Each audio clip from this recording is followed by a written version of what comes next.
చాలామందికి ఒంట్లో రక్తం తక్కువ అయిపోయి కళ్ళు తిరగడం, బీపీ డౌన్ అవ్వడం ఇలాంటివి జరుగుతూ ఉంటాయి. నాకు కూడా అలానే జరిగింది. నేను అప్పుడు ఈ జ్యూస్ ట్రై చేశాను. నాకు వితిన్ 1 వీక్లోనే చాలా డిఫరెన్స్ తెలిసింది. చాలా సింపుల్. ఒక పెద్ద కీరను తీసుకోండి, చిన్న చిన్న ముక్కలుగా కట్ చేసుకుని ఫస్ట్ మిక్సీ జార్లో వేసుకోండి. తర్వాత 2 టమాటాలు, అలాగే ఒక యాపిల్ కూడా కట్ చేసుకుని మిక్సీ జార్లో వేసుకుని పక్కన పెట్టుకోండి. ఒక చిన్న బీట్రూట్ తీసుకోండి, చిన్నదనేం కాదు, మీడియం సైజ్ తీసుకోండి. నేను ఇక్కడ చేసే జ్యూసు 2 మనుషులు పెద్దవాళ్ళు హ్యాపీగా తాగే జ్యూసు.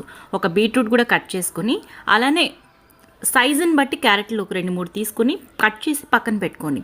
ఫస్ట్ మనం కీరా అవన్నీ వేసుకున్నాం కదా, అది మిక్సీ పట్టేసి తర్వాత బీట్రూట్, క్యారెట్ ఇవన్నీ వేసేసి మిక్సీ పట్టేసేయండి. మిక్సీ పట్టిన దీన్ని ఒక క్లాత్లో వేసుకుని చక్కగా జ్యూస్ అంతా కూడా కిందికి వచ్చేలాగా మొత్తం పిండేసి దాంట్లో ఒక నిమ్మకాయ పిండుకొని రోజు ఉదయం బ్రష్ చేసిన తర్వాత ఒక గ్లాస్ తాగండి. చాలా మంచిది.